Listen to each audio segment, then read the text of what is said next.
আপনি বলতে লজ্জা পাচ্ছেন কেন? না, আমি লজ্জা পাচ্ছি না। পিনাকি ভট্টাচার্য দিয়েছেন। পিনাকি ভট্টাচার্য কোথায় থাকে? ফ্রান্সে থাকে। ফ্রান্সে কিভাবে গেল? ইন্ডিয়া থেকে গেছে। ইন্ডিয়া কিভাবে গেল? এখান থেকে চোরাই পথে গেছে। তো চোরাই পথে ইন্ডিয়া গেলো, তার কোনো ইমিগ্রেশন সিল ছিল? সিল ছিল না। তো সিল না থাকলে ইন্ডিয়া থেকে পার হয়ে ব্যাংকক কিভাবে গেল? তার মানে ইন্ডিয়ার কোনো এজেন্সি তাকে হেল্প করছে।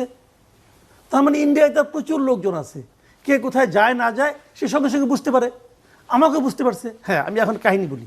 আমি ইন্ডিয়ায় গিয়েছি, আমার ছেলে সেখানে পড়ে, দার্জিলিং আমার ছেলে পড়ে, তাও আজকে 3-4 বছর আগের থেকে। ঠিক আছে, ছেলের পরীক্ষা শেষ, তাকে আনতে ছেলের মা বাবা গেছে।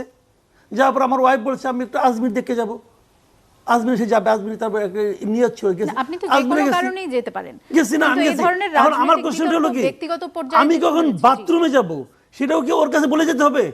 ওকে ওকে ও দেশে আসুক না,